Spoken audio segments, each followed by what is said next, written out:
Oi, bem-vindos ao terceiro vídeo da série Matemática Financeira para Ancor, com tudo aquilo que você tinha decorado, mas agora você vai entender TM. Nesse vídeo falando sobre juros simples e juros compostos. Vamos lá!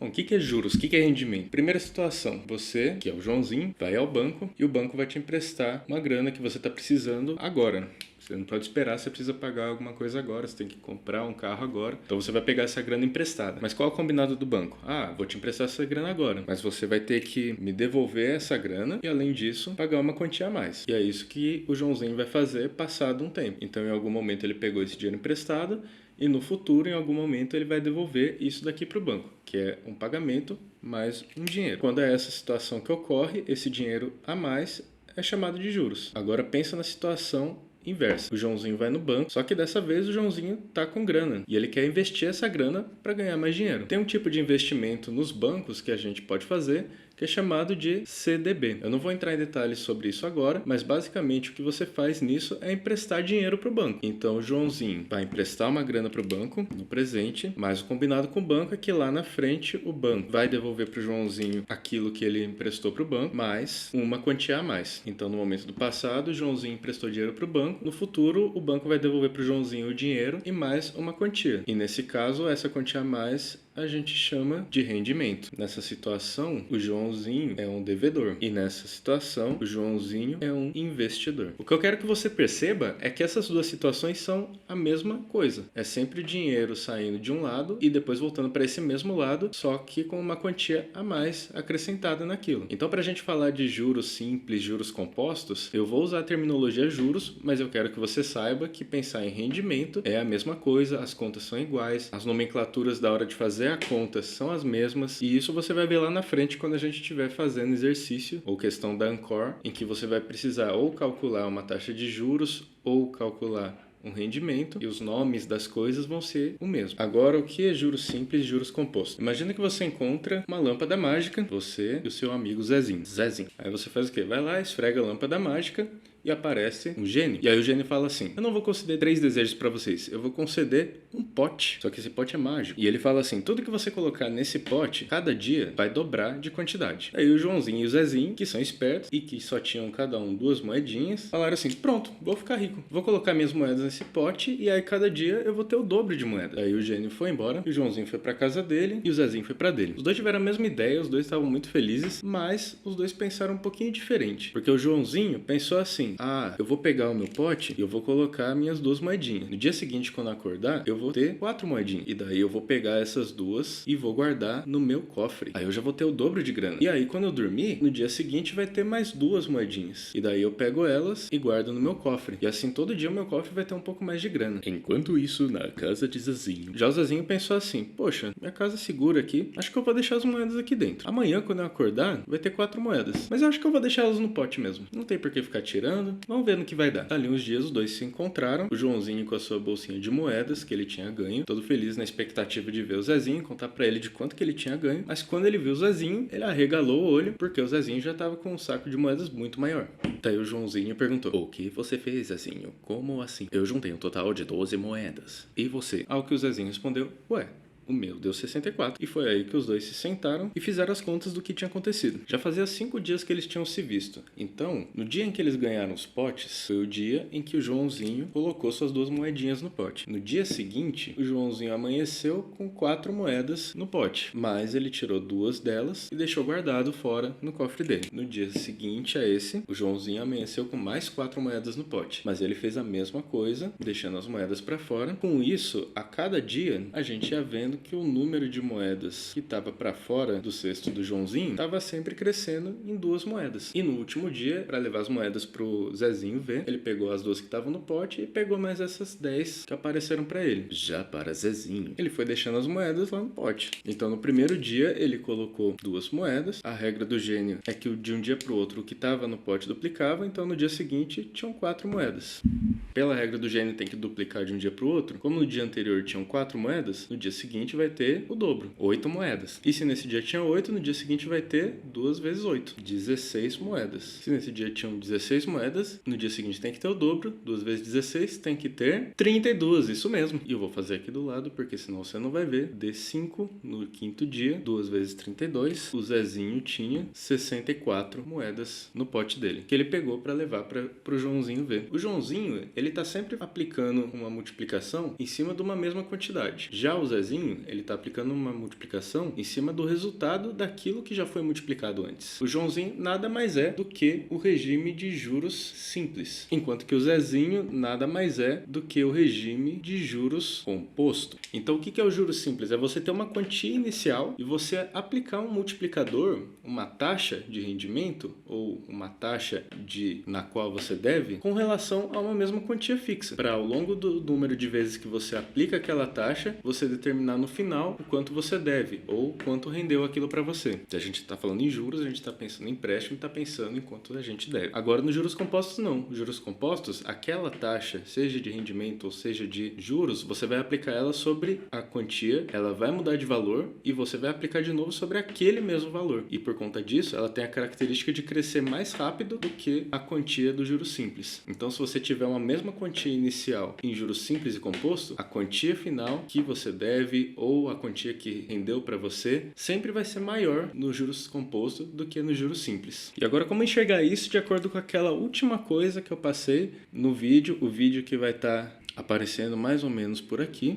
Clica nele se você não souber do que eu estou falando, que é aquela expressãozinha para a gente calcular a relação entre o valor presente, quer dizer, entre o valor final e o valor presente. No problema do Joãozinho e do Zezinho, a gente a cada dia estava aplicando essa expressãozinha. O nosso I, no caso do problema do Joãozinho, ele valia 1. Por quê? Porque o valor final no dia seguinte, o valor do dia seguinte era igual a 1 mais 1 vezes o valor daquele dia, né? Era 2 vezes o valor do dia anterior. Então era essa expressão com I igual a 1. O que podemos chamar de um aumento de 100%, já que I igual a 1 é a mesma coisa que I igual a 100 sobre 100, que é igual a 100%. Então agora a gente vai fazer isso, só que para um problema com números mais próximos de uma situação, problema real, ou de uma situação de problema cobrado na Ancord. O que é muito usual é te proporem no início da questão os seguintes fatos. Vamos supor que Lucas tomou um empréstimo de R$300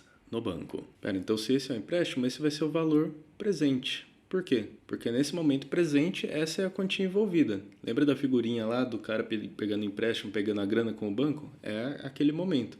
Então, essa é a grana que vai do banco para o cara.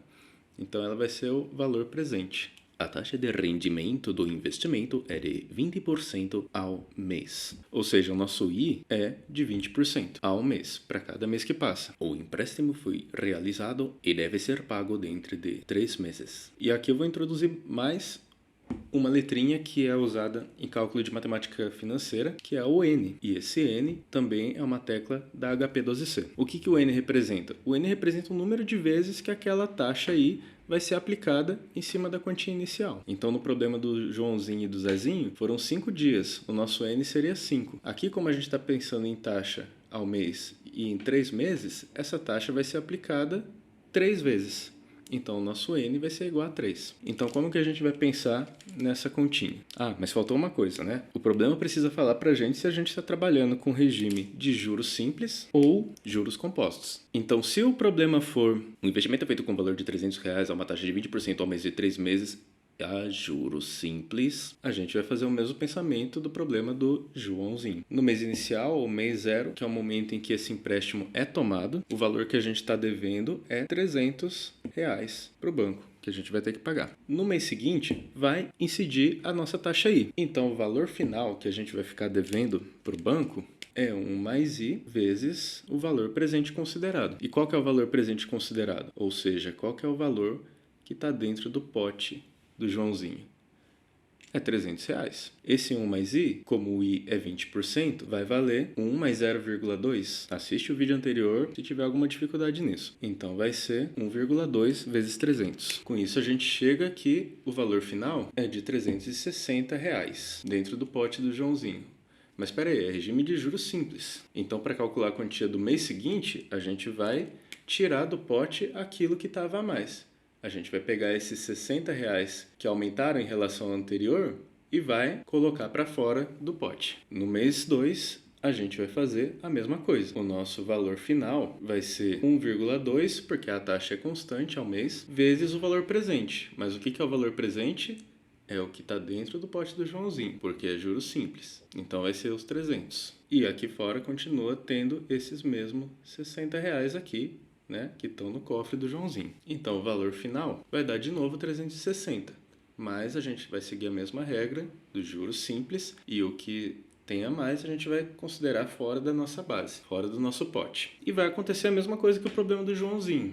Aqui a gente devia 300, aqui a gente deve 300 mais 60, aqui a gente deve 300 mais 60 mais 60. Se a gente for fazer o passo a passo, repetir o que eu fiz dos anteriores, a gente vai ver que no mês 3, a quantidade que a gente vai estar devendo é 300 mais 60 mais 60 mais 60. Isso quer dizer que por juros simples, no final a gente vai pagar para o banco, pelo empréstimo de R$ 300, um total de 300 mais 60 mais 60 mais 60, que dá 480 dinheiros. Agora, se o problema fosse um empréstimo de R$ 300 é realizado a uma taxa de juros mensal de 20% em 3 meses, a juros compostos, a gente vai trabalhar como o Zezinho. No primeiro mês a gente tomou o mesmo empréstimo de R$ 300. Do mês 0 para o primeiro mês, o nosso valor final fica sendo 1,2, que é o 1 mais I, porque é a mesma taxa, são os mesmos dados, exceto que agora é juros composto, vezes o valor presente. Lembrando que a gente tem que tomar aqui o valor que está no pote, e nesse caso é o R$ 300. Então, nesse primeiro mês, o valor que a gente passa a dever é R$ 360. Mas agora, diferente do Joãozinho, esse 360 continua no pote, juros composto. De forma que no segundo mês, o nosso valor final é igual a 1,2 vezes aquilo que está no pote, a nossa base. E o que está no pote é 360, então é 1,2 vezes 360. Aqui começa a dar a diferença. 360 vezes 1,2 dá 432 dinheiros. E Zezinho deixa ele no pote. Juros composto. E assim no terceiro mês, o mesmo raciocínio é válido. O valor final é 1,2 vezes, nossa regrinha, o que está no pote, que é 432 dinheiros. E 432 vezes 1,2 dá 518,4. E assim a mesma quantidade emprestada, só que agora por juros composto, vai fazer a gente pagar R$ 518,40. E como eu falei antes, no começo do vídeo, esse valor acaba sempre sendo maior do que esse valor. Agora, entendendo o que a gente fez aqui e aqui, a gente pode chegar e fazer um trabalho algébrico para a gente chegar nas expressõezinhas que são apresentadas para você em matemática financeira e que talvez você não saiba de onde que elas vêm, mas que é muito tranquilo de chegar nelas, porque é só você pensar desse jeito aqui. Olha só, a gente acabou aplicando essa expressãozinha para cada mês, mês a mês. Mas a gente poderia ter feito a conta numa paulada só? Poderia. É só a gente observar que no caso dos juros simples, a gente tinha no mês 1, 300, no mês 2, 300 mais 60, no mês 3, 300 mais 60, mais 60, e no mês 4, 300 mais 60, mais 60, mais 60. Na verdade eu errei aqui, né? É 0, 1, 2, 3. Para o juros simples, a gente pode pegar esse valor aqui e chamar ele de PV. E olha só, se os juros incidir em um mês, você vai somar 60. E o que é esse 60 que ele vai sendo acrescentado e vai somando 1,60 a cada vez? Lembra, esse 60 era 1,2 vezes 300. Ou seja, é o nosso 1 mais I vezes o nosso valor presente de 300 que a gente está chamando aqui nesse caso. Então, o 60 é 1 mais I vezes esse mesmo PV aqui. Então, assim, como que eu vou saber para um dado número de meses que passaram o quanto que eu vou estar devendo? Se passou um mês, eu vou ter o PV mais 1 vezes o 60.